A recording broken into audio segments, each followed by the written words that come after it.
Muy bien. Bueno, buenos días. El teórico que nos toca hoy es continuar un poco lo que era la introducción a la psicología cognitiva y empezar a ver un poco la cuestión de las formas de representación de la información adentro del sistema cognitivo y de las estructuras y los procesos de memoria. No solamente lo voy a desarrollar yo, sino que por la tarde también el doctor Vivas va a hablar del mismo tema. ¿Sí? Van, como con el resto de los teóricos, los van a poder encontrar grabados. Esto que estamos diciendo ahora se va a grabar y luego va a estar disponible a través del Psicocampus para que puedan volver a verlo las veces que quieran. Por eso no es necesario que tomen notas, sino que ahora, bueno, uno puede volver a ver el teórico las veces que tenga ganas. Son las cosas buenas de la tecnología. Bien, como habíamos hablado la otra vez, la psicología cognitiva tiene como objetivo, como uno de sus objetivos principales, tratar de explicar, ¿sí?, cómo procesamos la información. Habíamos visto que uno de los paradigmas básicos históricamente cuando se hablaba de psicología cognitiva era el paradigma del procesamiento de la información, que presupone que hay un input, un ingreso de información, que hay mecanismos de codificación de esa información. Cuando hablamos de mecanismos de codificación, estamos hablando de lo que luego vamos a ver como representaciones mentales, que es información que es codificada, o sea, es transformada a un lenguaje o formato que el sistema puede operar. En el caso de una computadora, habíamos dicho, es un conjunto de unos y de ceros, ¿sí?, un código binario, y que luego se descubrió que nuestro cerebro funcionaba también con neuronas que tenían estados de prendido y apagado, o sea que por lo tanto la información se podía representar a través de estados de prendido y apagado, de estados de 1 y 0, ¿sí?, lo que se llama un código binario. Esa computadora, ¿sí?, o esa información que ingresa a través de los sentidos, y en una computadora ingresa a través de un teclado, de un mouse, de una cámara, de un micrófono, se transforma, ¿sí?, en un conjunto de unos y de ceros dentro de la computadora y dentro de la cabeza. Ahora vamos a desarrollar un poco más en qué se transforma, y luego esa información sigue su curso, ¿sí?, va siendo seleccionada por mecanismos atencionales, es procesada, o sea, en una parte que llamamos la memoria de trabajo. En ese espacio es donde se une esa información que proviene de los sentidos, la información que tenemos almacenada adentro de los sistemas de memoria, que representa nuestro pasado, e interactúa con nuestro sistema ejecutivo, que es donde están guardadas, o es donde gobernamos o controlamos todo lo que tiene que ver con el futuro, con los planes, con las metas, con la regulación emocional, con la autorregulación de nuestro comportamiento. Es como el encargado de regular ese funcionamiento cognitivo. Finalmente, los productos, no siempre, no necesariamente, porque pueden quedar solo en pensamientos, se pueden decodificar, o sea, transformar y representar en conductas observables, que pueden ser movimientos corporales, o puede ser la elocución. Tiene diferentes formatos de salida o de output, como en una computadora, por ejemplo, lo que vemos en la pantalla es un output o una salida, o lo que vemos a la salida de una impresora, ¿no es cierto?, una impresión. Hay como una analogía con esto, ¿no? Entonces el sistema cognitivo se entiende de esa manera. Ahora, una de las preguntas básicas que nos hacemos es, tenemos mecanismos perceptivos, ¿sí?, que son los sentidos, que nos permiten tomar información. Esa información tiene como pequeños sistemas de memoria que se llaman memoria sensorial, que nos permite mantener durante muy poco tiempo, un tiempo muy breve, de aproximadamente entre 20 y 100 milisegundos, retener esa información para reconocerla. O sea, lógicamente no es categorial, o sea, no realiza demasiadas operaciones sobre esa información porque tiene que estar trabajando de manera constante. Imagínense que yo no puedo dejar de mirar, o dejar de oler, o dejar de sentir. El flujo tiene que ser constante, inclusive porque tiene que ver con mi capacidad de supervivencia. Imagínense que pasa algo importante y yo no me doy cuenta y me pasa un tren por arriba o pasa algo. Digo, permanentemente la información de los sentidos se renueva, es apenas retenida en esos almacenes de memoria y rápidamente es transformada, procesada o desechada, ¿sí? Ahora, una pregunta clave que nos solemos hacer es decir, ¿cómo guardamos la información en la cabeza? Cuando era más chico, no estudiaba psicología, pensaba que era como un sistema acumulativo, ¿cierto? Que la cabeza era como una especie de almacén de memoria donde yo iba guardando cosas. A medida que iba aprendiendo, iba guardando información. Y la pregunta era, ¿cómo se guardaba? O sea, si uno la guardaba casi como de forma material, la cabeza debería ir creciendo, o el cerebro debería ir creciendo, o debería ir pesando más, o debería ir llenándose como de lugares. Entonces era medio como raro. ¿Y cómo se guarda? ¿Cuál es el formato en el que yo guardo la información? ¿No es cierto? Una serie de preguntas que son casi como básicas cuando uno empieza a preguntarse sobre el uso, la disponibilidad, ¿no es cierto?, de los aprendizajes o de las cosas que nosotros sabemos. Sin embargo, bueno, antes se creía eso, de hecho hubo muchos estudios en el siglo pasado y anteriormente en los cuales, no sé, se pesaba un cerebro de una persona adulta y se pesaba luego de morir para ver si encontraban diferencias, para ver si el conocimiento pesaba o de alguna manera ocupaba lugar. ¿Sí? Como dicen, el conocimiento no ocupa lugar, no lugar físico. Entonces uno empieza a preguntarse, bueno, ¿y entonces cómo se va a guardar? Bueno, hoy en día una de las hipótesis más plausibles, digo, o aceptadas, o que tiene un montón de evidencias que permite confirmar este formato de guardar información, tiene que ver con lo que se llama las representaciones distribuidas en paralelo. O sea, la información que nosotros vamos a tener se va a almacenar en nuestras neuronas, pero no como un conocimiento, como un sustrato, sino lo que se dice es como un patrón de activación de nuestras neuronas. ¿Sí? Imagínense que tenemos un cerebro que está lleno de neuronas, un sistema nervioso, ¿no es cierto? Que esas neuronas están conectadas entre sí en diferentes capas y a diferentes niveles, y que cuando incorporamos una información o cuando la vamos a almacenar, en realidad se define como un conjunto o como un patrón de neuronas que están activadas, prendidas o apagadas. Entonces, imagínense que cuando yo, no sé, escribo la letra A en mi computadora, para la computadora es un patrón de unos y de ceros que dice 1, 0, 1, 0, 1, 0, 1, 0, y tiene una longitud de 64 bits, o sea, de 64 unos y ceros. Imagínense que cuando yo imagino la palabra A, adentro de mi cabeza hay un conjunto de neuronas que se empiezan a prender y apagar hasta que queda como una imagen estable. Algunas están prendidas y otras están apagadas. Esa configuración, o ese estado momentáneo de mi cerebro, es la representación de la letra A, o de cualquier objeto, ¿cierto? Entonces, ¿qué pasa? La información está, pero no está. O sea, cuando yo no estoy pensando, cuando no la estoy activando, no está la representación en ningún lado. Ahora, cuando yo la evoco, porque miro, por ejemplo, una botella y digo, botella, entonces dentro de mi cerebro se prende una configuración que representa la idea de botella. Ahora, la idea de botella está guardada de muchas maneras, lo que tiene que ver con el formato en el cual se van a guardar esa información. O sea, estamos hablando de una manera sobre el sustrato biológico, fisiológico que permite guardar la información. Y después también hablamos sobre qué clase de información es la que guardamos, ¿no es cierto?, sobre un objeto. O sea, las imágenes son verbales. En un primer momento, creíamos los seres humanos que guardábamos información en un formato que se llama proposicional. O sea, que básicamente está vinculado al lenguaje. Es como si... Imagínense que no podríamos haber guardado entonces ninguna imagen de nuestra infancia más temprana cuando no dominábamos el lenguaje, porque al no haber lenguaje no había representación de esa información. O sea, técnicamente se creía que la información solo se guardaba en ese formato. O sea, una botella era un envase de plástico, de vidrio, que se utiliza como recipiente para guardar líquido, ¿no es cierto? O sea, como una proposición. En un determinado momento aparece un tipo que se llama Paivio, el siglo pasado, mediados, y postula la idea de un formato dual de las representaciones mentales. O sea, no solamente guardábamos proposiciones, sino que también podíamos guardar imágenes mentales. Y esas imágenes mentales estaban vinculadas a cada uno de los sentidos que nosotros tenemos.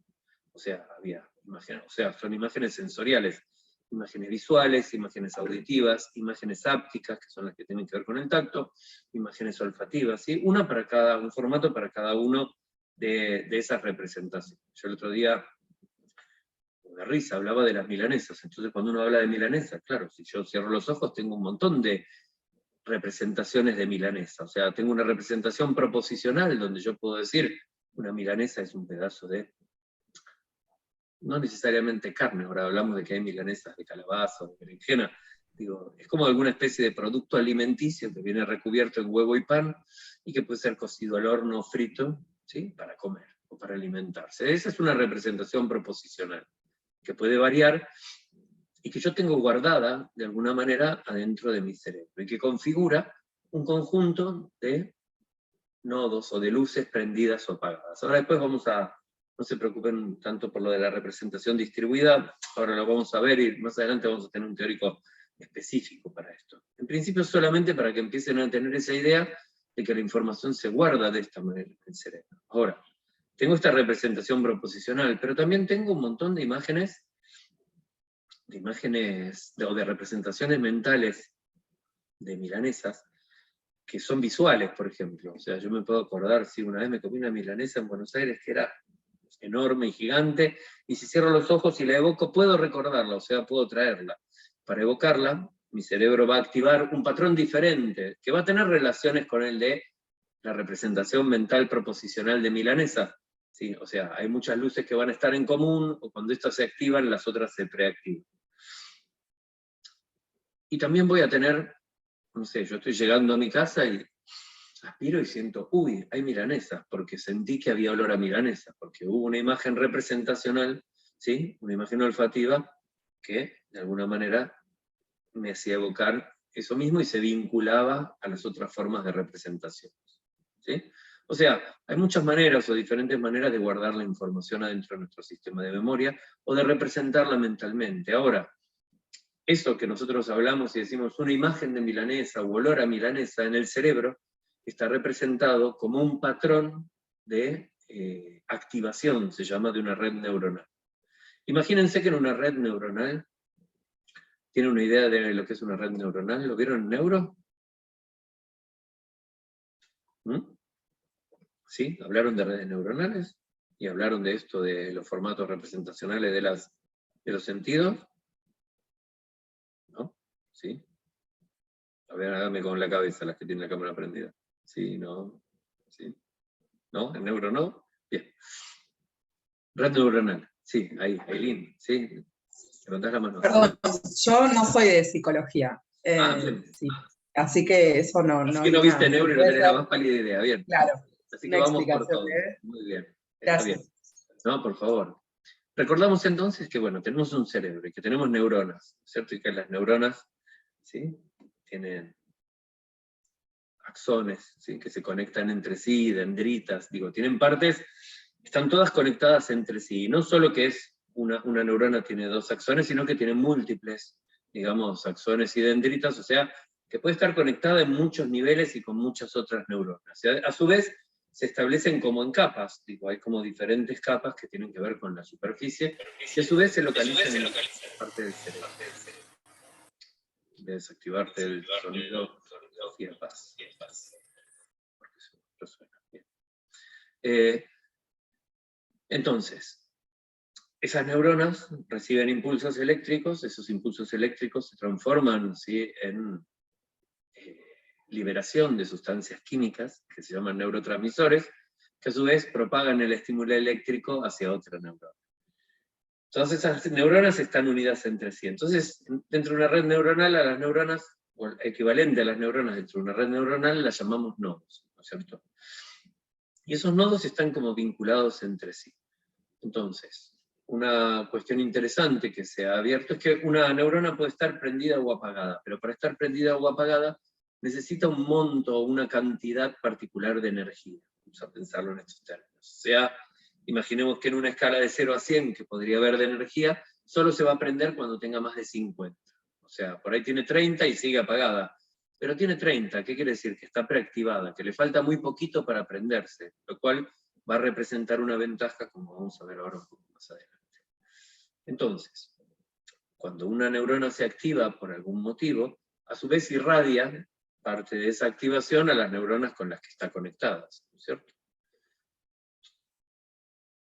Entonces, cuando uno guarda algún tipo de información, algunas neuronas se prenden, otras se apagan, generando un patrón único en esos determinados nodos, que consiste en la representación mental de algún tipo de objeto. O sea, esto es como la parte fisiológica, ¿sí?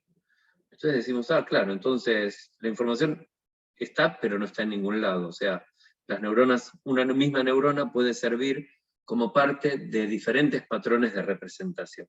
¿Sí? Ah, bien, acá. Lo vieron en biología más que en neuro, está bien. Bueno, por ahí lo vieron en biología también.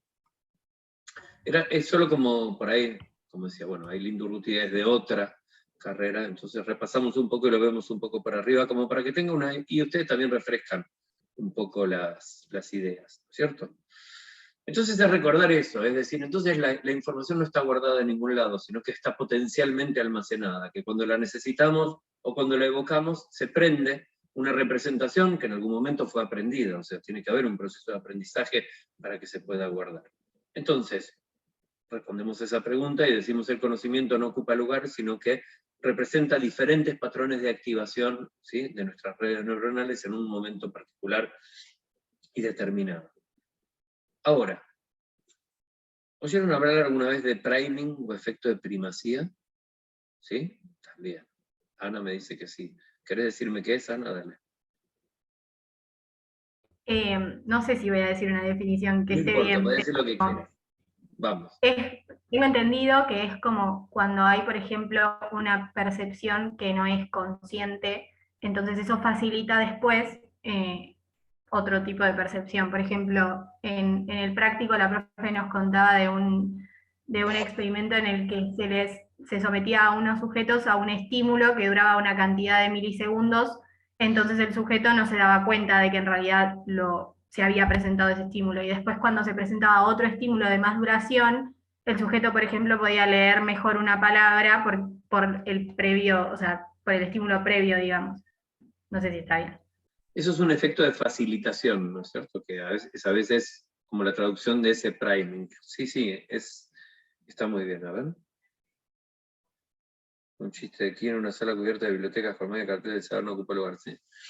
Sí, es cierto, porque la representación más intuitiva del conocimiento es la que tiene que ver con que ocupa lugar. Ahora, vamos a lo de efecto de priming o primacía. En realidad es un efecto que se observa empíricamente. O sea, todos sabemos que existen determinada exposición a ciertos estímulos que no nos damos cuenta, o sea, que no somos conscientes, no tenemos la percepción subjetiva de que está sucediendo y que sin embargo producen algún tipo de impacto sobre nuestro comportamiento. Entonces, una serie de experimentos permitió primero descubrir los conocimientos que tenemos sobre la percepción. Nos dicen que necesitamos percibir un estímulo durante una cantidad mínima de tiempo para tomar conciencia subjetiva de que lo estamos percibiendo. Ahora, ese tiempo, digamos, tiene un lapso, supongamos, de 100 milisegundos. Si yo les muestro un estímulo por menos de 100 milisegundos, su sistema lo capta, pero uno no tiene conciencia de que lo captó. O sea, pasa tan rápido en la pantalla, por ejemplo, que uno no lo ve.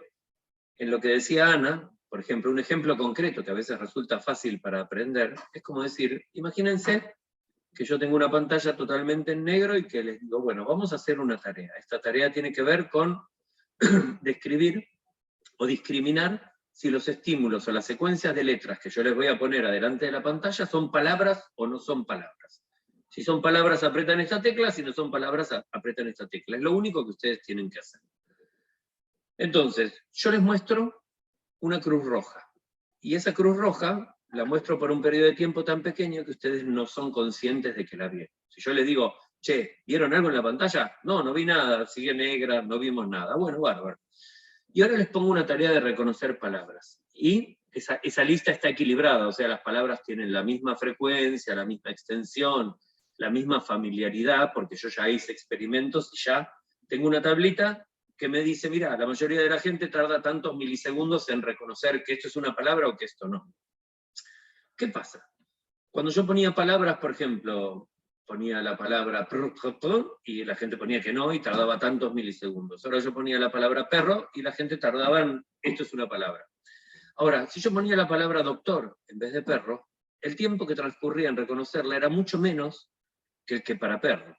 Entonces, ¿por qué? Porque yo les había mostrado antes una cruz roja, que lo que hacía era activar parcialmente una representación mental de una cruz roja, y como la cruz roja está asociada, ¿sí?, semánticamente, o sea, por su significado, con la medicina, con la salud o con los doctores, la representación de doctor estaba preactivada, o sea, había recibido una carga parcial de activación, no suficiente para activarse, pero cuando mi cerebro hace la búsqueda, o mi sistema hace la búsqueda de si doctor es palabra o no palabra, como estaba preactivada, sucede mucho más rápido que si no hubiera tenido nada de activación.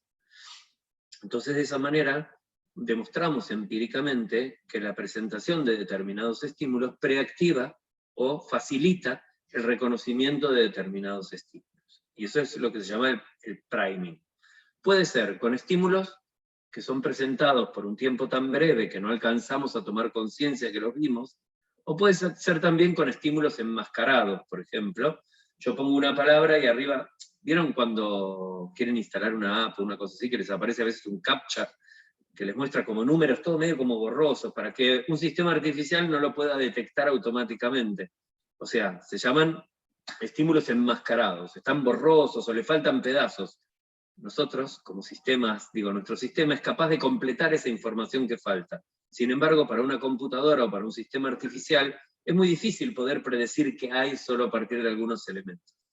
Entonces, yo les puedo mostrar un estímulo muy poco tiempo, o les puedo mostrar un estímulo borroso, difuminado o enmascarado, que igualmente va a producirse ese mismo efecto de facilitación, ¿sí?, de la recuperación de esa información. Entonces, el priming, más que ser una teoría o una idea, es un paradigma de investigación. O sea, a mí me sirve para poder investigar cómo hacemos para reconocer palabras o no palabras, o cómo hacemos determinado tipo de tareas cognitivas, o básicamente, qué efecto producen determinados estímulos sobre mi funcionamiento mental. Se llaman tareas cronométricas. Tareas cronométricas, ¿por qué? Porque se miden los tiempos de respuesta en milisegundos. Por ejemplo, personas que trabajan en nuestra cátedra, ¿sí?, como la doctora Eliana Zamora, la doctora Lorena Carez Cunijo, la doctora Laura Andrés, trabajan, ¿sí?, con estudios cronométricos, tienen tareas, por ejemplo, ellos investigan la inhibición, investigan, no sé, la capacidad que tenemos de inhibir determinados tipos de estímulos. Entonces, imagínense que yo les muestro flechas, ¿sí?, que se mueven hacia allá y que marcan hacia allá. Entonces, el sentido en que marca la flecha es el sentido en el que va la flecha, en el que se mueve. Entonces, yo les digo, bueno, en esta tarea ustedes tienen que marcarme o apretar una tecla en función del sentido hacia dónde indica la flecha. Si indica hacia allá, apretan este botón; si indica hacia allá, apretan este. Entonces, ¿qué hago? Te pongo un montón de flechas que van para allá y vos aprendés a apretar esta flecha. Las pongo las que indican para allá y esta fecha. Ahora después te confundo, porque indica para allá pero va para el otro lado. Se produce como una interferencia, o sea, mi cerebro tiene que parar y demora un poco más, porque tiene que inhibir el movimiento hacia el otro lado y tiene que aislar solamente la dirección de esa flecha. Entonces lo que hace la computadora cuando voy haciendo la prueba es medir los tiempos de reacción que tengo, es decir, cuánto tardo en inhibir. O sea, si para reconocer que la flecha indicaba hacia la izquierda, cuando iba hacia la izquierda tardaba 10 milisegundos, y ahora que la flecha va hacia la derecha pero marca hacia la izquierda y tengo que inhibirlo, puedo suponer que el proceso de inhibición demora la diferencia de tiempo que había entre un proceso y el otro. ¿Entienden? Entonces empiezo a pensar y empiezo a establecer cuáles son los tiempos normales de inhibición de determinados tipos de estímulos. Y luego lo puedo comparar en el resto de las personas. Una cosa interesante de la psicología cognitiva es que, a diferencia de otras psicologías que existían anteriormente, la psicología cognitiva trata de encontrar lo que los seres humanos tenemos en común, y no lo que tenemos de diferente, ¿sí? Antes la psicología trataba de establecer diferencias de inteligencia o diferencias de personalidad. La psicología cognitiva trata de entender, o de alguna manera poder explicar qué cosas tenemos como humanos, cómo procesamos la información. Lógicamente, una vez que establecemos estos parámetros de que existen mecanismos de inhibición, de atención, de representación mental o de generación de representaciones, uno puede buscar diferencias individuales en estos tiempos, o diferencias en los tiempos pueden marcar determinados tipos de déficits. Imagínense, ¿oyeron hablar alguna vez del trastorno por déficit de atención con o sin hiperactividad? ¿Sí? El famoso TDAH o en inglés ADD. ¿Saben lo que es? ¿Alguno me quiere contar o quiere contarle a sus compañeros qué es?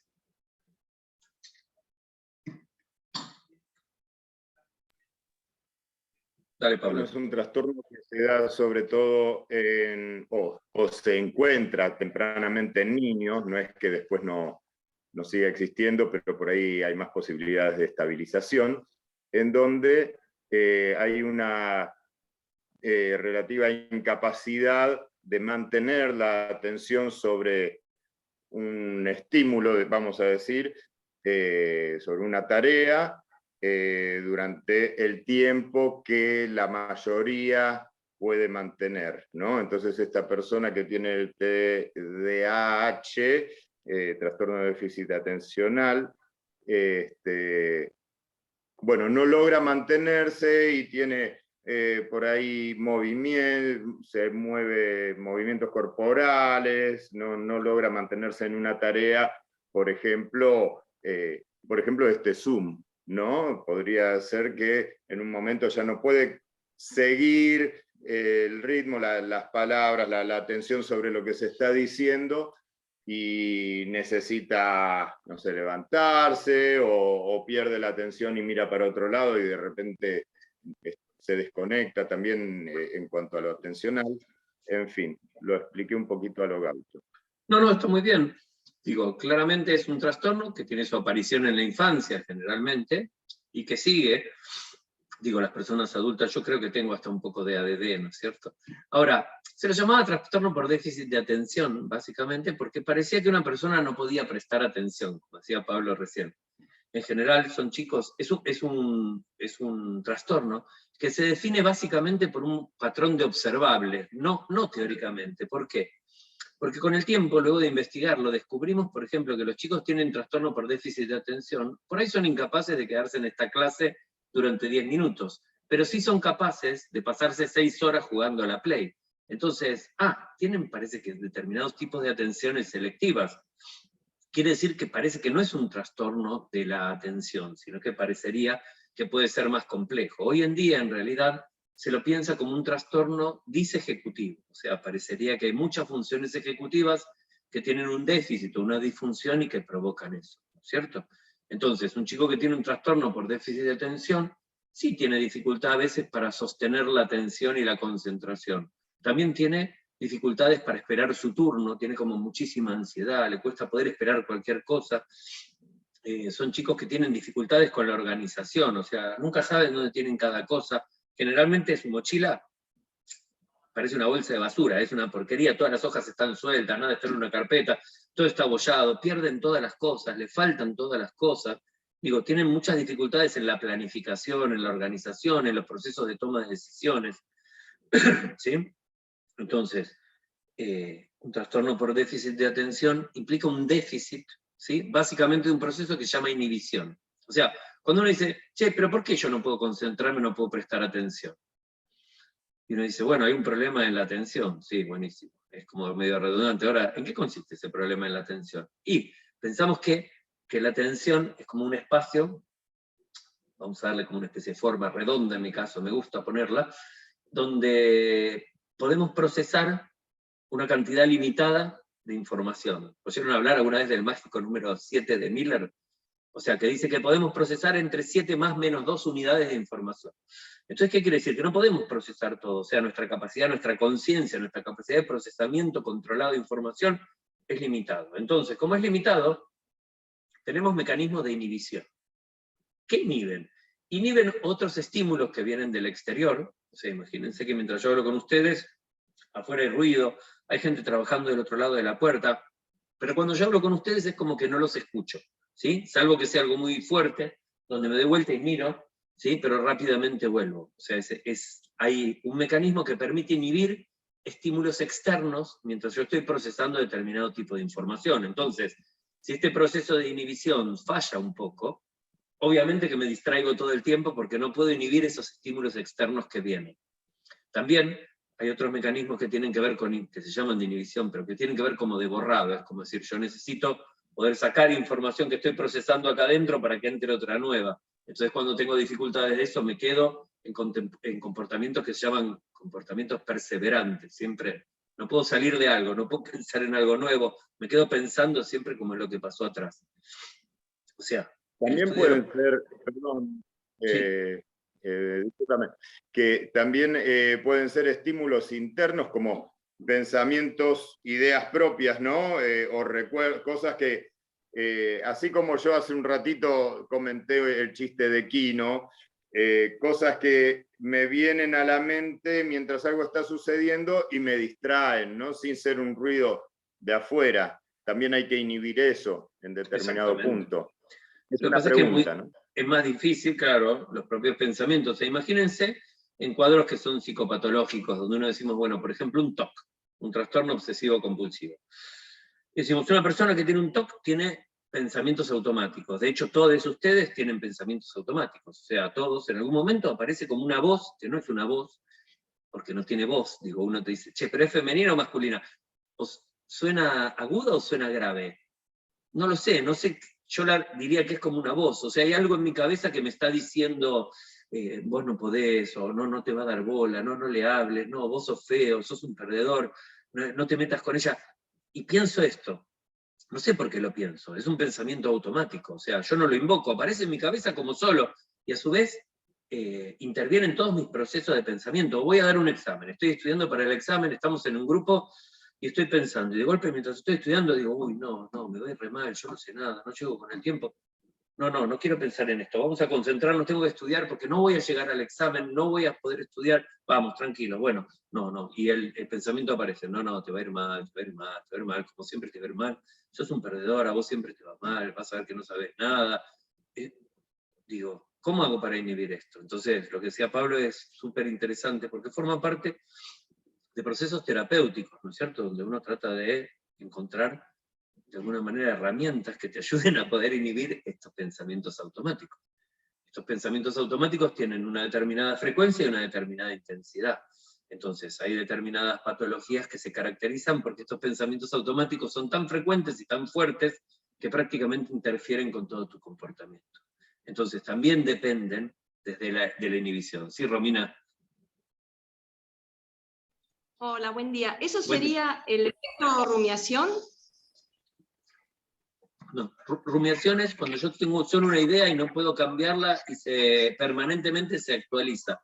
El pensamiento automático puede variar, tiene muchas formas, digo, la rumiación es cuando yo agarro una idea y digo, no, Romina no, le caigo mal a Romina, sí, mira cómo me mira, yo le caigo mal a Romina, sí, Romina, y no puedo salir de eso, o sea, hay un problema con la inhibición de borrado, o sea, no puedo sacar un pensamiento de mi cabeza, no es que no puedo inhibir que aparezca uno automático. Tiene que ver con lo que estoy... ¿Cómo? La rumiación es típico de la depresión. De la depresión, de los trastornos obsesivos compulsivos también, o sea, es la repetición constante, la perseveración. ¿Sí? Sí. Hay pruebas, por ejemplo, uno de los procesos cognitivos que está vinculado a esta perseveración es lo que llamamos la flexibilidad. ¿Sí? Entonces, la flexibilidad es la posibilidad que tenemos de cambiar cosas como de categoría. Entonces yo les digo, bueno, a ver, díganme, ¿cuáles son los usos posibles de un ladrillo? Díganme. Libérense y díganme, a ver. ¿Para qué sirve un ladrillo? ¿Cómo? Para construir. Muy bien, ¿para qué más? ¿Para qué más? Para apilar. Muy bien, ¿para qué más? Vamos. ¿Para nada más? Para poner peso en algo. Si quiero aplastar algo, pongo peso de un lado, por ejemplo, en una balanza. ¿Para qué más? Como pisapapeles. Muy bien, ¿para qué más? Para revolvérselo a alguien. Para romper un vidrio también. Para romper un vidrio, para tirárselo a alguien, ¿para qué más? Para que no se huele algo, no sé. Como por ejemplo, peso, como para si usamos apoyar una algo. piedra para que no se huele. Muy bien.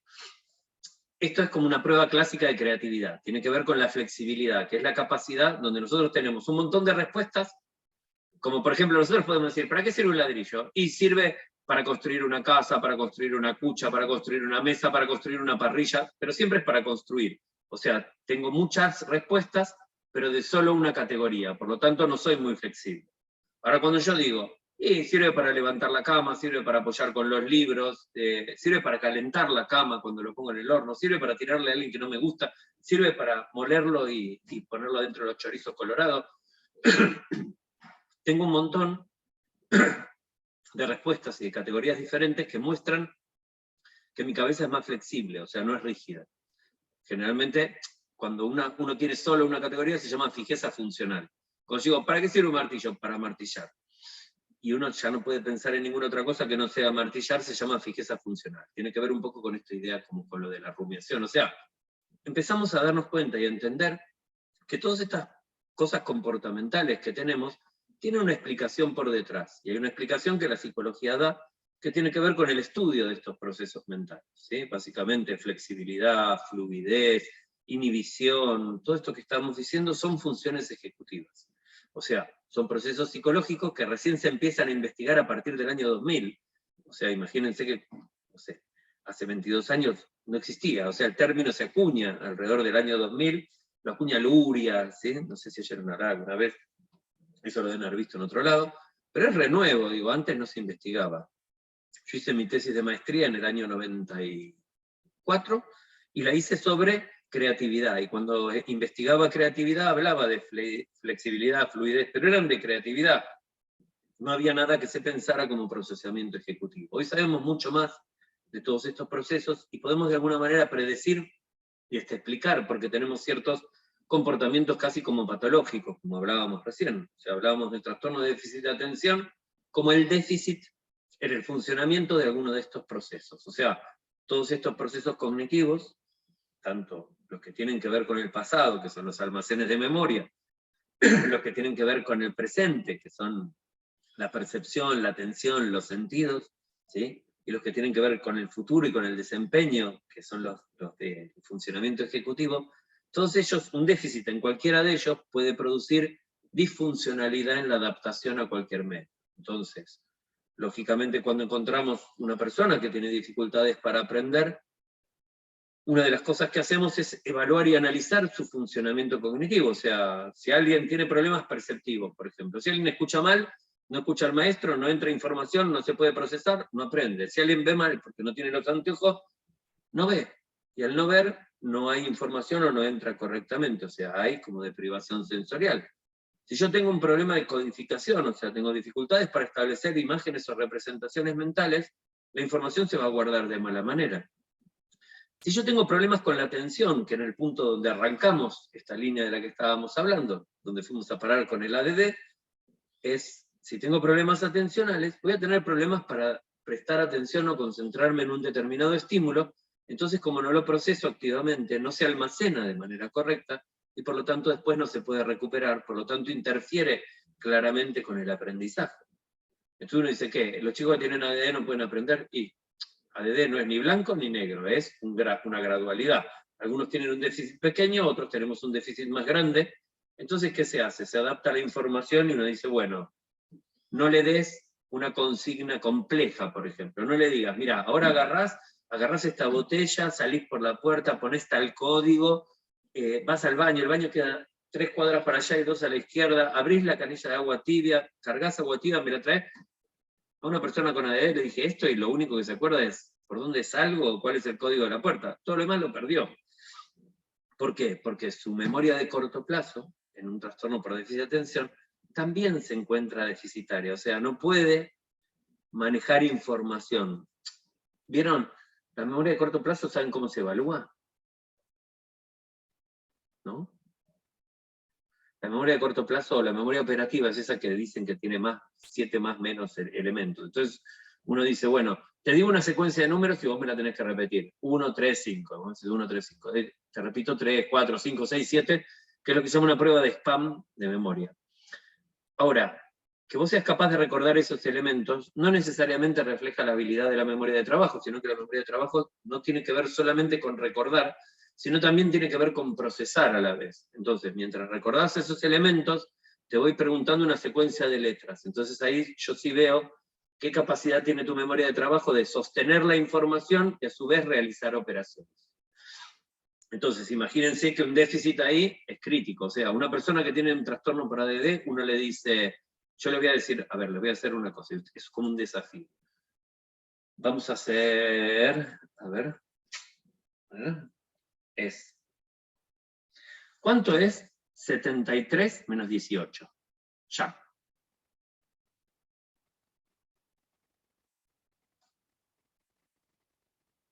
$55, dice Pablo con la mano. ¿Sí? ¿Están de acuerdo? ¿Sí? Bien. ¿Cómo hicieron para hacer esto? ¿Por qué tardaron tanto?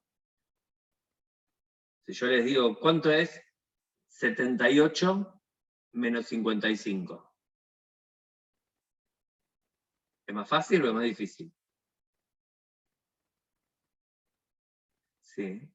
A ver, cuando yo les digo, les pido una cuenta de restar, donde para restar no le alcanza y tengo que pedirle al de al lado, tardo mucho más que cuando sí me sobran y las puedo restar directamente. ¿Por qué? Porque cuando yo los tengo, utilizo algo que forma parte de la memoria de trabajo, que se llama la pizarra mental, donde yo escribo, le pido uno, vieron como cuando lo hacemos en papel, le pido uno, lo resto, entonces, además de hacer la resta, tengo que acordarme que le pedí uno al del lado, ¿entienden? Eso es la memoria de trabajo, la capacidad de memoria de trabajo tiene que operar. Entonces, muchas personas, las personas que generalmente son disléxicas o tienen discalculia, tienen un déficit de la memoria de trabajo. O sea, tienen dificultades para realizar este tipo de operaciones mentales. Lo cual no representa una imposibilidad. ¿Qué quiere decir? Un déficit no es que no lo pueden hacer, sino que lo hacen por ahí más lentamente, o les lleva más tiempo, o utilizan otro tipo de mecanismos para hacerlo, entonces se les complica un poco más. Empezamos a ver y empezamos a entender cuál es el rol y también cuál es la importancia de poder entender los procesos cognitivos. Porque muchas veces uno dice, psicología cognitiva, sí, aprendo todo esto que me dicen. ¿Y para qué me sirve? Digo, le sirve para un montón, le sirve para poder explicar qué es lo que le pasa a la gente. Acabamos de ver ejemplos que tienen que ver con la clínica o con la patología. Vimos ejemplos que tienen que ver con la educación o con el aprendizaje. Vamos a ir viendo ejemplos de todo, de cómo estas cosas se aplican para todo. Ahora, una vez que viene esa información, ¿no es cierto? Viene, yo la selecciono, ¿sí? A través de este mecanismo atencional, la atención, digo, es un recurso limitado. ¿Ustedes creen que podemos prestar atención a dos cosas a la misma vez? Depende. Si una la tenemos automatizada, quizás sí. Si la tenemos automatizada, entonces no prestamos atención, Claro. ¿no? Digo, Bueno, está la atención alternante, que le prestas atención tipo a algo y después a otra cosa y vas alternando, pero ahí sería igual, obviamente, o sea, solamente a una cosa, pero alternada. está bien, pero no puedo prestar entonces a la vez atención a dos cosas. Pero, por ejemplo, si yo estoy escuchando, por ejemplo, el teórico y estoy anotando, ¿no estoy prestando atención a dos cosas al mismo tiempo? ¿Y estás qué? Perdóname, ¿escuchás el teórico y qué O sea, más estoy haces? anotando mientras lo que, por ejemplo, lo que vos estás hablando, no estoy prestando atención a dos cosas, o sea, estoy prestando atención a lo que escucho y a lo que estoy escribiendo, o a dos tareas, digamos. No, en realidad los experimentos empíricos demuestran que alternás entre escucharme y pensar lo que vas a escribir. El hecho de escribir sí está automatizado, por lo tanto no tenés que pensar para escribir, porque se supone que sos una escritora entrenada, ¿no es cierto? Entonces, eso sí está automatizado. Ahora, cuando vos me escuchás, no copiás textualmente lo que yo digo, no lo transcribís literalmente, sino que seleccionás algunas palabras. Para poder seleccionarlas requerís atención. Mientras usás la atención para eso, no estás escuchando lo que yo digo. Pero como lo que yo digo es un discurso que lleva un tiempo y que es claramente forma parte de un contexto o es predecible, los pedazos que no escuchaste o no prestaste atención, los reconstruís con lo que tu sistema cree que es más probable. Entonces, no hay dudas de que si miráramos mi video con lo que yo digo y tu resumen con lo que vos escribiste, vamos a encontrar que hay algunas diferencias producto de esto. ¿Sí? Entonces, ¿qué quiere decir? Hay ejemplos más sencillos que muestran que es imposible. Imagínense que yo hablo por teléfono con un teléfono por acá y otro por acá. ¿Ustedes creen que se puede hablar por teléfono las dos veces a la vez? ¿Que puedo dividir la atención? Inviable. A ver, algo común es, estoy en la computadora, trabajando, viene alguien de la familia y me dice, no, che, Sebas, ¿qué haces? Sí, no, estoy haciendo algo, y me empieza a hablar, y yo sigo haciendo lo que hago. Por momentos lo miro y digo, ¿qué me está diciendo? O, ¿me escuchaste? Sí, te escuché, ¿qué dije? Digo, no se puede, no podemos, o sea, la atención alterna, y cada vez que alterna, presto atención a esto y le quité al otro. Si yo lo hago rápido, ¿sí? ¿Qué puedo hacer? Dejo espacios muy pequeños de falta de información que completo, mi sistema completa casi estadísticamente, o sea, poniéndole lo que cree más posible. Eso es lo que nos lleva a veces a errores del tipo de, vos me dijiste tal cosa, no, yo no te dije tal cosa. ¿Cómo que si vos me dijiste tal cosa? Y a lo mejor uno no la dijo, ¿sí? Pero a mí me pareció que la decía, en realidad yo estaba prestando atención a cualquier otra cosa, y me pareció que lo que cabía en ese espacio, que no tengo información, es tal cosa. Entonces lo pongo y me convenzo, y creo que lo dijo, pero no lo dijo en realidad. Entonces la atención es un recurso sumamente limitado. Y es súper importante, porque la atención es lo que nos permite juntar información del presente, del pasado, del futuro, es lo que nos permite destacar ciertas porciones de toda la información que nuestro sistema recibe, y digo, necesita variar y moverse constantemente, y de eso depende cuál es la información que va a ser procesada más activamente. Y uno dice, ¿cómo se procesa la información? ¿Qué es procesar activamente o poco activamente la información para ustedes? ¿Cómo procesamos la información? ¿Ustedes saben? De acuerdo, la acomodamos de acuerdo a conocimientos previos, por ejemplo. Eso es como darle significado, ¿no es cierto? Y eso es establecer relaciones con cosas que ya sabemos. Ahora, cuando procesamos la información, hay diferentes niveles de procesamiento, se dice. Por ejemplo, uno de los niveles más básicos de procesamiento es el procesamiento sensorial.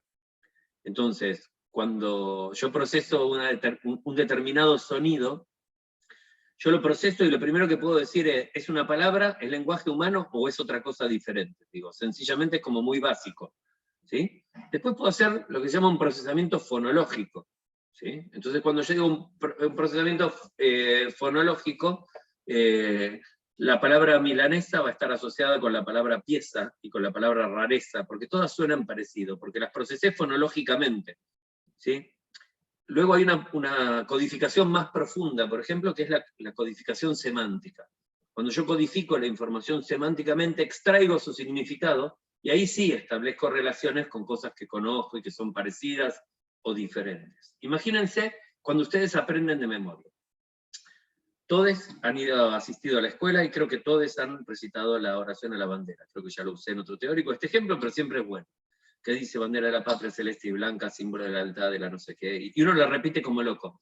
Ahora, cuando dicen, che, ¿y de qué trata esto? No tengo la más pálida idea, yo lo sé repetir, pero nunca pensé de qué hablaba, ¿no? Entonces, ¿qué hago? La puedo repetir, la digo, pero jamás me había puesto a pensar en lo que decía. ¿Qué quiere decir? Que solo la procesé fonológicamente, o sea, que nunca extraje su significado. Es como cuando decimos, estudiar de memoria.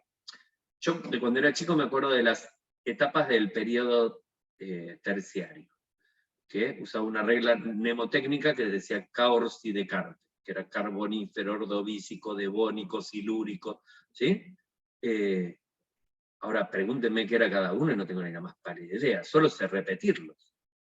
Si yo les digo a ustedes, todos ustedes conocen el famoso teorema de Pitágoras, ¿o no? ¿Sí? Hacen un poco. Todos saben que el cuadrado de la suma de los cuadrados de los catetos es igual al cuadrado de la hipotenusa, ¿no es cierto? Buenísimo. Ahora, ¿alguno de ustedes sabe cómo demostrarlo? No, ni la más pálida idea. Entonces, ¿qué tenemos? Tenemos un procesamiento fonológico. Yo te puedo repetir algo, puedo hasta aplicar una fórmula, pero no tengo la más pálida idea de lo que hay, no la procesé, digamos, semánticamente.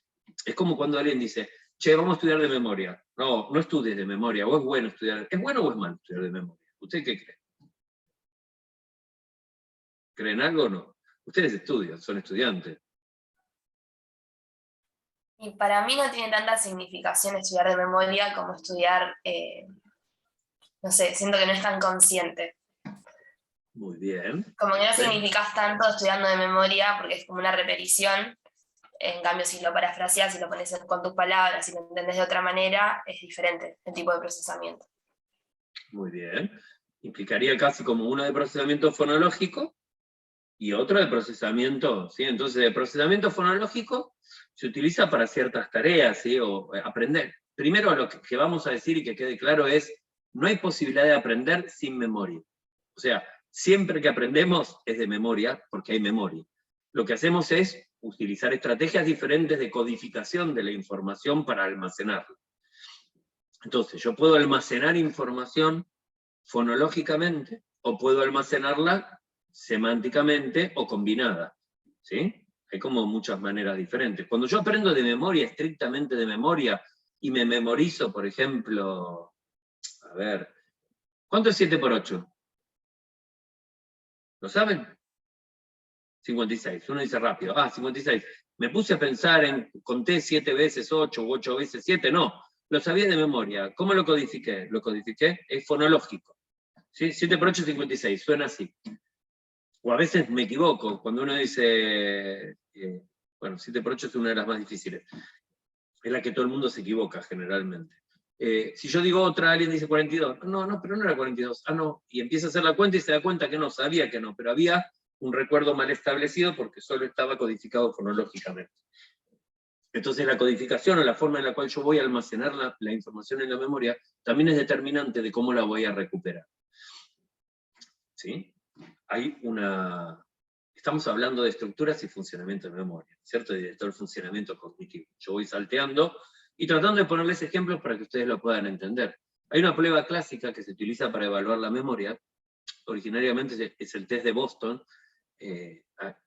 Nosotros utilizamos uno que se llama TABEC, que es un test de aprendizaje verbal español complutense, que es como una pruebita muy fácil, que consiste en un conjunto de 16 palabras. Son 16 palabras que se corresponden con 4 categorías semánticas diferentes. Entonces tengo 4 frutas, 4 herramientas, 4 prendas de vestir y 4 especias. ¿Sí?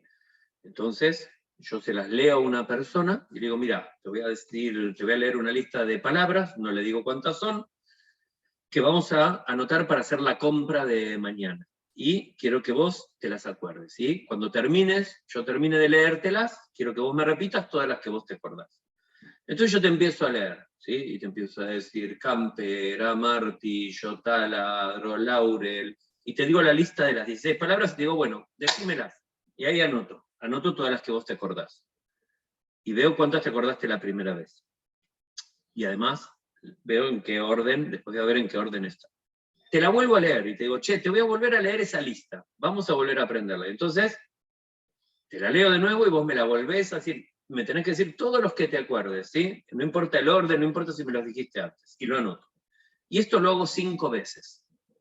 Luego de hacerlo 5 veces, y de anotar la totalidad de palabras que cada uno de ustedes me dijo, te digo, ahora te voy a leer una lista diferente. Es la lista B, es otra lista que vamos a ir a comprar el domingo, que tiene otras cosas. Esa también tiene 16 palabras, 2 categorías son las mismas que la de semántica que la anterior, y otras 2 categorías son diferentes, o sea, también hay frutas, también hay prendas de vestir, pero en vez de herramientas y en vez de condimentos, hay pescados y hay no sé qué otra cosa, no me acuerdo ahora. Entonces se llama una lista de interferencia. Eso lo que hace es interferir y sacarte la información que tenías en la memoria de trabajo para adquirir una nueva. Te la borra. O sea, ¿qué quiere decir? Que a partir de que ahora, después que te dije la vez, te diga, bueno, ¿te acordás la lista que te leí 5 veces? Sí. Bueno, decime todo lo que te acuerdes. Estoy evaluando tu memoria ¿sí?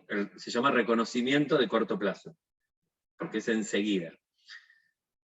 Y después te voy a decir, bueno, ¿y te acordás de todas las palabras que eran especias o todas las palabras que eran frutas? O sea, te doy como una pista.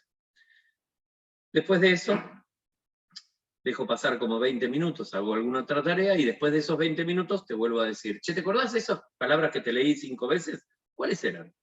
Y enseguida después de eso te vuelvo a decir, ¿cuáles eran frutas? O sea, te vuelvo a dar las pistas, y finalmente te digo, bueno, ahora te voy a leer una lista que tiene muchas palabras, y vos me vas a tener que decir cuáles estaban y cuáles no estaban en esa lista inicial de 16 palabras. ¿Entienden cómo es la prueba? Es muy sencillo. Entonces eso me permite a mí que, primero, es evaluar su curva de aprendizaje. ¿Por qué? Porque se supone que luego de 5 intentos de repetir algo, ustedes deberían haber aprendido las 16 palabras. ¿Sí? Entonces veo cómo es una curva. En el primer intento recuerdan 5, 6, 7, en el segundo 7, 8, 9, y además voy viendo que al principio me las repiten en el mismo orden que yo se las dije, y que en el último intento me dicen las 5 prendas de vestir, las 5 herramientas. ¿Por qué? Porque su cabeza las va organizando semánticamente para poder recordar más información. ¿Entienden? O sea, Sebastián, sí. yo hice los ejercicios que están en la página que vos pasaste del laboratorio, Sí. y bueno, y justamente en ese ejercicio terminé haciendo eso, poniendo por categorías las palabras, muebles, prendas, Exacto. comidas. Es una cuestión de economía, o sea, nuestro cerebro funciona así porque es mucho más eficiente recordar y recuperar información cuando hay pautas de carácter semántico, por eso tendemos a agruparlas. Entonces, una persona normal, que quiere decir que estadísticamente la mayoría de las personas hacen eso, y también hay escalas de edad, porque la memoria, la capacidad de aprender y recuperar no es la misma a los 20 que a los 80 años, o sea, tiene que ver con la edad. Entonces, ¿qué hacemos? Ahí yo puedo ver cómo una persona aprende. Si él tiene dificultades de aprendizaje, luego de repetirle algo 5 veces, sigue sin acordárselas. Entonces, no le entra nada en la cabeza. Después veo, la gente cuando le pregunto, ¿es capaz de recuperarlas? Sí. ¿Y cómo me las dice después? Y me las dice todas desordenadas, o sea, no utiliza estrategias semánticas, entonces le cuesta recuperarlas, o me las dice todas agrupadas. La cantidad de palabras que recuerda libremente es la misma que cuando yo le doy pistas. Cuando yo le digo, decime todas las que son, no. Generalmente con las pistas hay un desempeño mejor. ¿Por qué? Porque nuestra memoria las guarda organizadas semánticamente. Y después, la última de todas las pruebas, que es la de reconocimiento, tiene que ver con una pregunta clásica que nos hacemos es, supónganse que esto que yo les estuve diciendo. Yo digo, mañana me le cruzo a Estefanía y le digo, hola Estefanía, ¿te acordás lo que hablamos ayer? Y Estefanía me dice, no tengo la más pálida idea de lo que dijimos ayer. Y entonces digo, pucha, ¿será que no habrá aprendido? O sea, que la información no le entró en la cabeza. ¿O será que la tiene en la cabeza pero no la puede recuperar? ¿Será un problema de aprendizaje o será un problema de recuperación de información? ¿Vieron? Entonces digo, bueno, ¿y entonces cómo me doy cuenta de cuál clase de problema es? Entonces le digo, mira, yo ahora te voy a decir un montón de temas, a ver si vos me tenés que decir si las tratamos en la clase de ayer o no. Entonces, si ella reconoce los temas que tratamos, quiere decir que la información estaba guardada, pero no la podía recuperar. Ahora, si ella me dice, no, esto no estaba, quiere decir que nunca entró porque no la puede reconocer. ¿Entienden? Son formas como sencillas que utilizamos. Estos son experimentos que utiliza la psicología cognitiva, muy básicos, ¿no es cierto? Como para empezar a analizar cómo funciona nuestra cabeza, cómo guardamos la información, cómo la recuperamos. ¿Entienden? O sea, es casi uno de los ejemplos más sencillos que tiene la psicología cognitiva. Lógicamente, también solemos tomar los tiempos, hacer estudios cronométricos, ¿sí? Para poder entender cómo hacemos para guardar información y cómo hacemos para poder recuperarla. ¿Sí? ¿Por qué? Porque nos importa, porque es básico para el aprendizaje, porque es básico para el comportamiento humano, saber cómo guardamos nuestra información. Entonces, de acá también uno dice, bueno, todos ustedes son estudiantes. Y de esto empezaba a derivarse el hecho de, bueno, ¿cómo hago para estudiar? Recién una de ustedes dijo, bueno, no, yo cuando estudio trato de no estudiar de memoria, sino de procesar, creo que fue Sofía, que decía, trato de buscarle un sentido, ¿no es cierto? Entonces digo, ¿cómo estudio? Yo siempre recomiendo, yo soy especialista en psicología educacional. Mi doctorado es en educación, en psicología educacional. Entonces asesoro a la gente sobre cuál es la mejor manera de aprender, cuál es la mejor manera de estudiar. Entonces la gente por ahí me dice, un resumen. Digo, no, malísimo. El resumen es una de las peores técnicas de estudio que existen. ¿Sí? Primero, ¿por qué? Porque lo peor de todo es resumen de una clase, porque mientras presto atención a lo que me dice y anoto, no hago nada bien. Ni escucho bien lo que dice, ni escribo bien lo que escribo. Por otro lado, me quedo sin el vocabulario técnico que está dando el tipo, porque como habla medio raro, yo traduzco en el coso de la cosa del coso, y entonces lo pongo en un lenguaje que yo puedo manejar.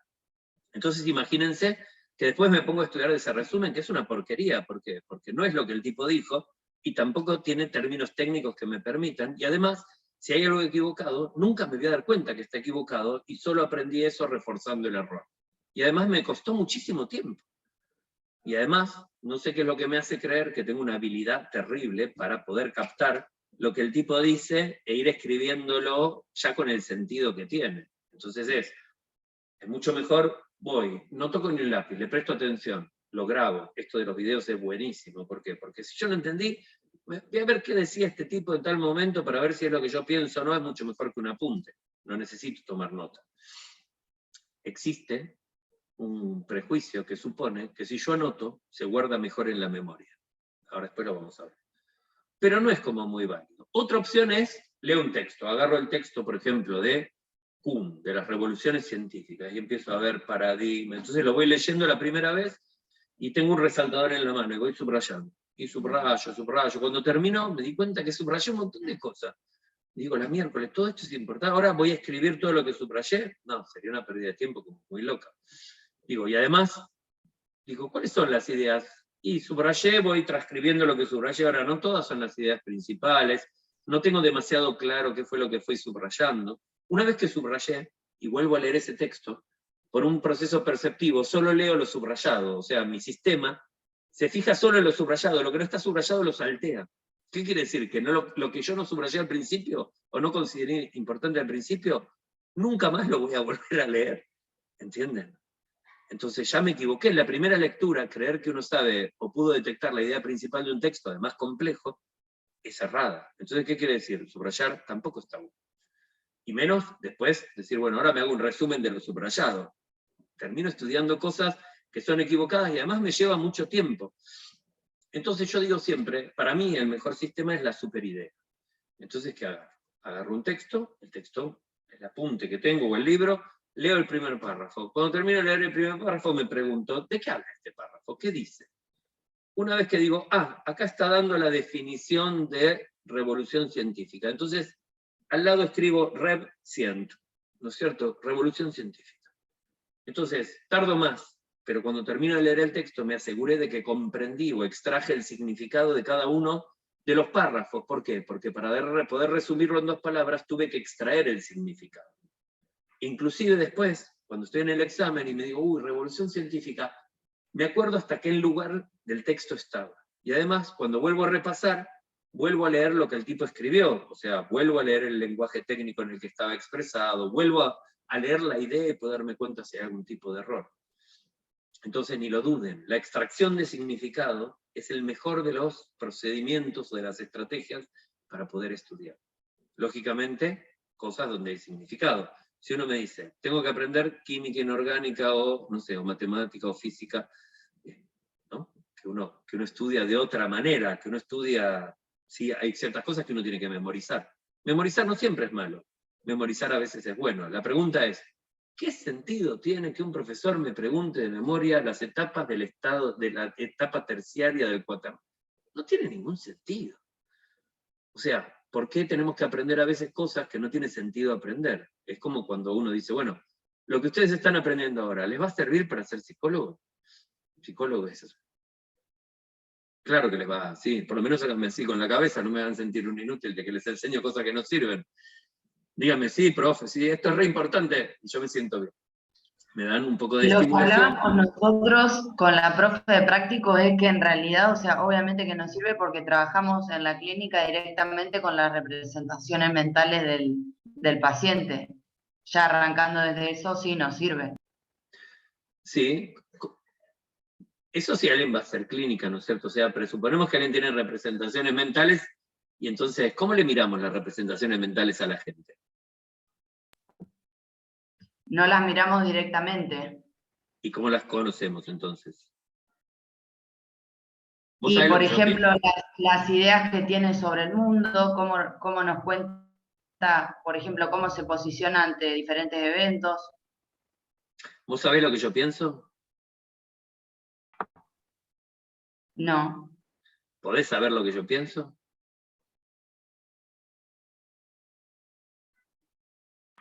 Lo que puedo saber es lo que me contás. ¿Y lo que yo te cuento, es lo que pienso o es cualquier otra verdura?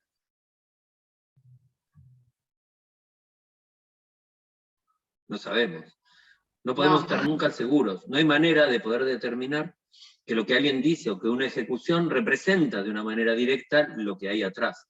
¿Sí? Bueno, entonces uno empieza a confiar, empieza a establecer un rapport, ¿no es cierto?, una serie de vínculos terapéuticos. Se supone que el que te viene a ver, viene a verte porque quiere mejorar, digo. Por eso es difícil hacerle terapia a alguien que tomá, te traje al pibe, arreglámelo, ¿viste? Y el pibe se niega a hablarte y no te dice nada o te miente, bueno, es como muy difícil. En realidad, en psicoterapia se trabaja con lo que se llama el sistema de creencias, ¿sí? Más que con los sistemas de las representaciones mentales. Porque una representación mental, digo, es una representación mental, pero está carente de valencia afectiva. La valencia afectiva es algo que se asocia posteriormente. Imagínense de una persona que ha sufrido un abuso físico, estuvo en un campo de concentración, o de una persona que ha sufrido una violación, por ejemplo, o un robo traumático en el cual lo hirieron con un arma. Eso le genera un estrés postraumático. Y uno dice, che, ¿cómo hacemos para ayudar a esta persona para que sufra menos? Entonces una de las técnicas es como la inundación, ¿no es cierto? Es como decir, vamos a hablar tantas veces de cómo te violaron, o de cómo te lastimaron, o de cómo te golpearon, que ya vas a poder hablar sin que eso despierte un afecto. O sea, vamos a despegarlo de la valencia afectiva de esa representación. O sea, parecería que la emoción se almacena no dentro de la misma representación, sino que puede ir asociada o no. Entonces, las representaciones mentales son como una especie de imágenes, digamos, en sí no tienen un valor, el valor se asocia. De hecho, bueno, la doctora Zamora, que es ayudante en esta materia, es especialista en estas cosas, ¿no es cierto?, en las valencias afectivas de las representaciones. Pero es como lo que decía el otro día en aprendizaje. Imagínense que yo les quiero enseñar algo, quiero que ustedes consuman un producto, agua mineral de esto, entonces pongo ositos bonitos y bebés divinitos y perritos, ¿entendés?, cariñosos y todos fofitos, y dicen, ay, qué agua más rica y qué buena, y qué sé yo, y uno va a comprar agua y mira esta y dice, ay, esa es la de los perritos, y me la compro porque me parece que es buena, porque está asociada a estímulos que tienen una valencia afectiva que me atraen, ¿no es cierto? Ese es el famoso principio de Premack de aprendizaje, ¿no es cierto? Entonces, ¿qué quiere decir? Que las valencias afectivas, que un poco lo que decía Candelaria, es cuando hacemos psicoterapia, digo, la psicoterapia cognitiva no es una transposición de la psicología cognitiva. Psicología cognitiva y terapia cognitiva tienen poco que ver. En realidad, asumen la idea de que nuestro comportamiento está guiado por cogniciones, y que esas cogniciones, o ciertas distorsiones en esas cogniciones, o ciertos procesos automáticos, o patológicos, o disfuncionales, producen sufrimiento, y que entonces el objetivo de la psicoterapia cognitiva es tratar de hacer que alguien deje de pensar como lo hace y actuar como actúa. Por eso se llaman generalmente cognitivo-comportamentales. No porque sean conductistas, sino porque tratamos de modificar la cognición y el comportamiento, ¿sí? Ahora, digo, la terapia cognitiva utiliza algunos elementos, claro que sí. A ver, toda la psicología, y en esto voy a ser reiterativo toda la cursada, toda la psicología es cognitiva. No podemos analizar el comportamiento humano si no tomamos en cuenta los procesos que de alguna manera determinan ese comportamiento. Y para eso no hay muchísimas explicaciones, digo, hoy en día hay, sí, algunos paradigmas que son los paradigmas dominantes, y hay otros que son considerados ya como superados. O sea, yo no puedo seguir diciendo que yo aprendí a hablar porque recibí un condicionamiento de mis padres, o que, no sé, yo no hago determinadas cosas porque tuve ciertos... O sea, no aprendí porque condicionaron cosas, ¿no? De ninguna manera. Tampoco aprendí porque hubo un insight, una reorganización perceptiva, como decía la Gestalt, ¿no? Yo ya no me la creo esa. Tampoco aprendí porque hubo una asimilación y acomodación piagetiana, porque ya sé que es mentira, que no hay evidencias que demuestran que la teoría de Piaget no es como Piaget pensaba. Digo, tenemos un montón de cosas innatas, no construimos nada, nuestras estructuras intelectuales ya vienen predeterminadas genéticamente, digo, pero bueno, es una teoría linda. Ahora, no puedo seguir pensando, porque esas teorías me llevan a conclusiones que no son verdaderas. O sea, ¿qué quiere decir? Que según esa teoría, si hace tal cosa y yo hago tal cosa, entonces va a pasar tal cosa. Cuando estoy en terapia y tengo un marco terapéutico, asumo que tal persona le pasa esto, entonces, digo, imagínense que viene alguien que tiene un TOC, una terapia obsesivo-compulsiva, y me dice, no, me echaron del trabajo. ¿Por qué? Y porque yo a la mañana, antes de irme, ponía el lavarropas, pero como yo creo que el lavarropas no lava bien, me quedaba mirando mientras lavaba el lavarropas, y me pasaba el ciclo de lavarropas mirándolo para estar seguro que lavaba bien. Y llegaba tarde siempre a trabajar y al final me echaron. Entonces decimos, bueno, tiene un problema, este tipo sufre, está desadaptado, no puede más sostener un trabajo porque esa necesidad de controlar, digo, esa obsesión, ¿no es cierto? Y esas compulsiones le producen disfuncionalidades con su vida. ¿Cómo lo ayudo? ¿De qué manera puedo darle herramientas? O digo, porque desde mi punto de vista personal, único, personal, que no representa ni el pensamiento de la cátedra, ni de los psicólogos, ni de nadie más, hablo por mí, la psicoterapia es una manera de poder ayudar a la gente a que resuelva sus problemas y viva mejor. Yo suelo decirle a mis pacientes que soy como un taller mecánico. Cuando alguien tiene un auto, y el auto ese le hace un ruido, y uno abre el capó, mira, y si uno puede lo arregla, que es lo que hacemos normalmente. Ahora, cuando tenemos un problema que no podemos arreglar, vamos al mecánico. El mecánico abre el capó, lo mira, arregla, me dice hay que hacer esto, lo hacemos, cerramos el capó, te llevas el auto a tu casa, no me lo seguís trayendo eternamente. Resolvimos el problema. Cuando tengas otro problema, volvés. Mi percepción o mi comprensión de la psicoterapia es como ayudar a la gente a resolver problemas que tiene dificultades para resolver por sí misma, ¿cierto? Entonces, una persona que tiene un toque viene y me dice, che, mirá, a mí esto me molesta, necesito aprender a controlarlo. ¿Por qué? Porque no puede ser que no tenga trabajo, no tengo novia, no tengo amigos, no tengo nada. ¿Por qué? Porque, no sé, a la mañana voy a elegir una remera y me da la sensación que el ropero está desacomodado. Y saco toda la ropa y la vuelvo a acomodar. Lo rojo con lo rojo, lo verde con lo verde, lo amarillo con lo amarillo. Y bueno, obviamente, quedé que iba a pasar a buscar a una persona y llego tarde siempre a todos lados. Entonces uno dice, bueno, ¿qué hago? ¿Qué tipo de técnicas tengo que usar para ayudar a esa persona que pueda controlar o de alguna manera regular este tipo de cosas? Entonces uno piensa y dice, bueno, ¿de qué depende o por qué? ¿De dónde viene este proceso obsesivo-compulsivo? ¿Tiene que ver con una hipótesis psicodinámica de los vínculos que establecía con su madre cuando era niño? Yo creo que no. Digo, a lo mejor por ahí es una explicación, pero tampoco me da una solución. Digo, ¿cómo lo arreglamos? Y no sé, hay modelos diferentes que no presuponen el arreglo de nada. El mío es medio como positivista, como si yo me siento como que puedo dar herramientas para que alguien resuelva sus cosas. Entonces digo y pienso, bueno, mirá, tenés pensamientos automáticos, uno le explica cómo funciona, ¿viste? Estos son recursivos, son intensos, tienen una base biológica, la mayor parte de los trastornos psiquiátricos tienen una base química también, es como decir la depresión. La depresión no es exógena. Digo, hay gente que es depresiva, porque es depresiva, toma un remedio para compensarlo como si fuera la diabetes, tiene más serotonina en el espacio intersináptico y entonces sus emociones cambian, se regulan y no necesitan un psicólogo. O sea, tenemos que entender que las explicaciones sobre el comportamiento humano han ido evolucionando, que hoy, en cualquier cosa que esté involucrado el comportamiento humano, tiene que ver el funcionamiento cognitivo. Cuanto más sepamos de cómo funciona nuestra cabeza, más elementos, herramientas vamos a tener para poder resolver problemas que involucran al comportamiento humano. En este sentido, entonces, entendemos que tenemos percepción, atención, memorias de corto plazo, memorias de largo plazo, funcionamiento ejecutivo, y que todos interactúan, ¿sí?, de una manera sumamente veloz, y que cada vez, a medida que pasa el tiempo, sabemos más de esos procesos. Conocemos más detalles, podemos anticipar más cosas. Mucha de la literatura que ustedes van a ver en esta materia, inclusive es hasta vieja, ¿sí? ¿Pero por qué? Porque día a día va cambiando. Día a día van apareciendo nuevas evidencias que demuestran que ciertas cosas se comportan de determinada manera. Y a veces podemos observar fenómenos que llamamos empíricos, como decir, esto de la facilitación, de que yo te mostraba una cruz roja y vos descubrías más rápido que una palabra era palabra porque era médico y estaba vinculado. En realidad no sé muy bien a qué se debía cuando lo descubrí, pero sí vi un patrón empírico y vi que eso pasaba siempre. Entonces a partir de eso, de ese observable, voy a derivar una explicación que me va a llevar de alguna manera a construir una teoría sobre cómo funcionan esos procesos.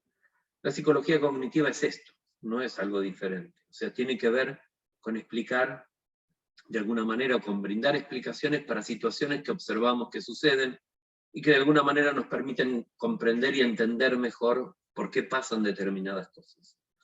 ¿Sí? Bien, ¿qué hora es? 12:15, todavía tenemos tiempo. Bien, esto es también mi tarea en los teóricos, creo yo, que no es la de explicarles los procesos cognitivos básicos, sino es la de poder mostrarles a ustedes o poder darles ejemplos para que ustedes vean cómo estos procesos están presentes en nuestra cosa cotidiana de manera constante, o sea, de que no hay nada que nosotros hagamos sin la intervención de estos procesos. Cualquier cosa que ustedes piensen, ¿sí?, están evocando. Pensar ya quiere decir evocar, ya quiere decir buscar información, ya quiere decir activar información que está almacenada, ¿sí?, en la memoria y traerla al presente, conectarla con lo que nos está pasando, con nuestro estado de ánimo, regularla. ¿Saben lo que es la regulación? Porque todo el mundo habla de regulación. Deme un ejemplo de regulación, a ver.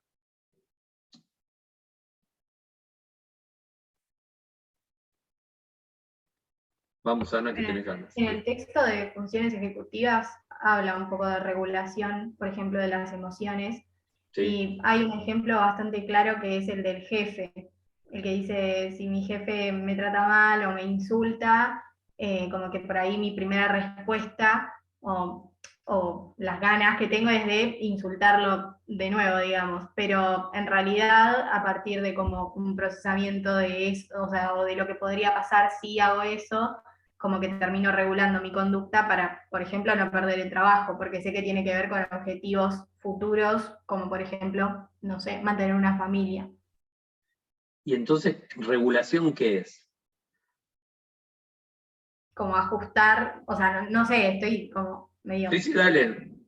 Como ajustar mi comportamiento en relación a objetivos que tengo y en relación a la información que recibo. Exacto. Es el proceso, vieron que siempre hablamos de feedback y retroalimentación, que es lo mismo, una es en inglés, otra es en español.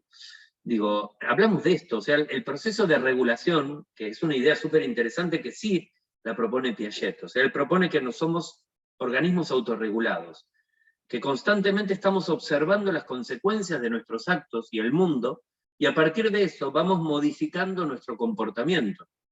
O sea, es constante la regulación. Hay un mecanismo, ese mecanismo regulatorio es el mecanismo que decide si tenemos que seguir haciendo algo en el sentido que venimos haciéndolo, o si tenemos que ir cambiándolo para ir acomodándolo a las expectativas que nosotros tenemos. Entonces, regulamos el comportamiento, regulamos las emociones, ¿sí? Regulamos en función no solo de cuestiones afectivas, sino la regulación además supone una racionalización o una reinterpretación cognitiva. Digo, una persona que su jefe le dice algo que no le gusta, y le dice, ¿por qué lo reinsulta?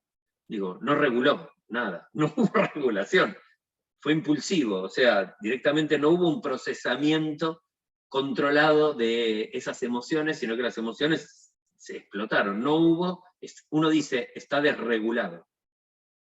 La regulación tiene que ver con eso. Entonces, cuando hablamos, por ejemplo, de aprendizaje autorregulado, es como un clásico dentro de los procesos de aprendizaje. ¿Por qué? Porque yo regulo el ritmo en el cual me doy los estímulos de aprendizaje, o sea, regulo la velocidad con la que leo, regulo si tengo que volver a leer porque no entendí, regulo si prefiero ver un video o no, o sea, elijo, cambio. Voy haciendo cosas y voy viendo cómo me resultan para tratar de que el proceso o el resultado sea el que yo espero, o sea, tengo expectativas. Entonces, cuando yo comparo mi desempeño actual con la expectativa, digo, ¿voy bien o voy mal? Si voy bien, sigo por el mismo camino. Si voy mal, lo que en términos piagetianos se llama retroalimentación negativa, le digo, no, estamos yendo mal.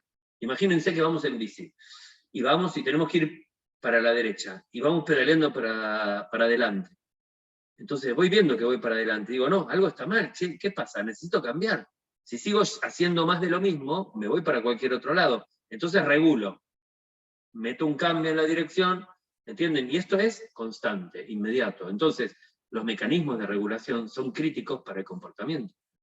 Constantemente estamos viendo qué es lo que pasa como producto de nuestras acciones y constantemente estamos ajustando lo que hacemos para tratar de mantener cierto grado de homeostasis o de adaptación con el medio ambiente. ¿Sí? Bien. ¿Qué hora es? 12:20. Bien. Vamos a terminar por hoy. ¿Sí? Hablé mucho, yo tengo la boca seca, no tengo más agua, y ustedes están hartos de escucharme. ¿Puedo hacer una consulta con respecto a esto de la regulación? Sí, cómo no, dale. No tiene que ver, o sea, si está como bastante relacionado con los objetivos que tenemos, pero ahí no tiene que ver tampoco con las expectativas que se tienen en base a cómo deberíamos actuar en determinada situación. En el caso del jefe, por ejemplo, de no querer responderle de una manera por ahí más violenta o exaltada o algo por el estilo, también tiene que ver con nuestro deseo de continuar con ese trabajo y demás, pero puede ser distinto si decimos, bueno, no, yo de acá me voy y renuncio y listo, por ejemplo. Y lo mandás a la miércoles, sí. Por eso, la regulación siempre está vinculada a los objetivos o metas o expectativas. A los propios. Claro, a los que uno tiene. Digo, uno considera, no solo considerás, o sea, hay un mecanismo de anticipación que te permite imaginar escenarios de qué pasaría si. A ver, si yo lo puteo va a pasar determinada cosa, si yo me callo la boca va a pasar tal cosa, si yo no me callo la boca, digo algo, pero lo digo educadamente, también va a pasar otra cosa. Si yo lo miro a los ojos y no digo nada, pero me muerdo los labios como diciendo qué pavo que sos, digo, va a pasar otra cosa. O sea, mi cabeza analiza rápidamente un montón de escenarios posibles, suponiendo, tratando de establecer cómo va a ser el comportamiento del otro. En función de lo que yo imagino que va a pasar, elijo uno que tiene que ver con el objetivo de a dónde me gustaría llegar. O sea, todo esto es el proceso de regulación. O sea, la regulación tiene que ver con tomar en cuenta qué instrumentos tenemos, a dónde queremos llegar y cómo hacemos para llegar. O sea, es como el control que tenemos permanente, que tiene que ver con las acciones, que tiene que ver con las expectativas. Todo lo que yo presupongo, estos escenarios, son todos expectativas. Los seres humanos creemos que somos buenísimos teniendo expectativas. Ahora, si yo les pregunto, hace 3 años, ¿alguno de ustedes imaginó que podía pasar una pandemia y que podía pasar lo que pasó? No. Le digo, cuando ustedes tenían 4 años, ¿pensaron que iban a estar hablando conmigo sobre estas cosas? No. No, digo, la mayor parte de nuestra vida no la pudimos anticipar. O sea, no somos tan buenos como creemos. Hay mucha gente que vive amargada y dice, no, yo me quería casar y no me casé, la vida es una mierda. Digo, no, la vida no es ni buena ni mala. Digo, no sé quién te dijo que la vida tenía que ser lo que vos creías que iba a ser. La vida es lo que hay. Digo, uno siempre la tiene que aceptar y decir, che, qué buena vida tengo. Ahora, si yo tengo expectativas, siempre estoy insatisfecho, porque por lo general la vida nunca se parece a lo que esperamos de ella. Entonces, si yo estoy convencido que la vida debe ser lo que yo espero, siempre estoy mal. Siempre estoy insatisfecho. ¿Sí? Por eso yo diría, si estamos muy insatisfechos, bajemos las expectativas. Cuanto menos esperamos de la vida, más felices somos. Perdón, ¿eso no pasa también porque todo se polariza en vez de integrarse? A ver, polariza, desarrolla. Se polariza en el sentido de que, como el ejemplo que pusiste del casamiento, como que socialmente, esto del sistema de creencias, se espera que una persona va a ser feliz o va a estar bien si se casa. El que no se casa es un desdichado. Bueno, integremos las cosas, ni una cosa ni la otra, las integro. No, porque existe la iglesia y la cultura que nos ha metido en la cabeza durante siglos que nos casamos para toda la vida, que no nos podemos separar, que todas las cosas que nos gustan son malas y son un pecado y que nos vamos a ir al infierno, ¿sí? Y estamos atravesados por un montón de creencias que no son nuestras, son de la cultura, donde, no sé, uno lo mira hoy y dice, wow, o sea, creer en dioses, adorar imágenes, contarle a personas lo que uno piensa, digo, es medio como raro. Digo, una secta gobernada por solo hombres, un patriarcado que se considera, que dicen lo que uno tiene que hacer. Digo, toda esta cosa cultural que tenemos adentro, aunque uno se la cuestione, la tenés adentro. Entonces, uno cree, en mi época, para ser feliz había que casarse con una persona del otro sexo, ¿sí?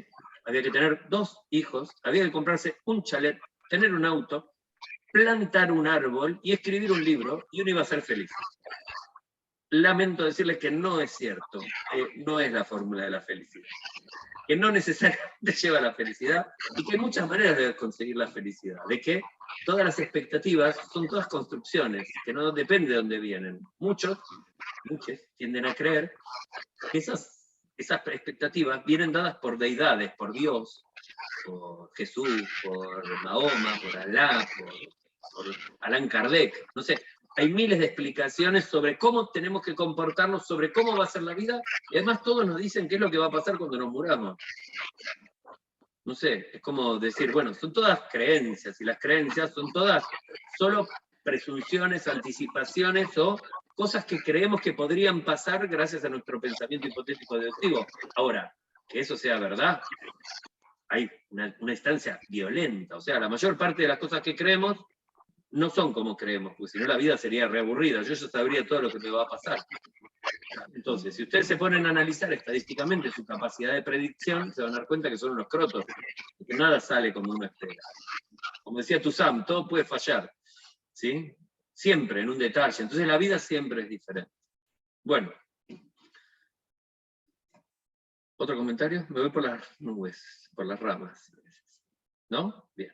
Bueno, chicos, chicas, nos vemos la semana que viene. No, la semana que viene, para quienes creen, felices Pascuas, para quienes no creen, se puede comer un huevo de Pascua de chocolate, que son muy ricos igual, y no tenemos clase. tenemos el otro jueves, ¿sí? Donde ya vamos a hablar, creo que de alguna teoría interesante, complicada, ¿sí? Muchísimas gracias, y después voy a poner el video en el psicocampo. Nos vemos.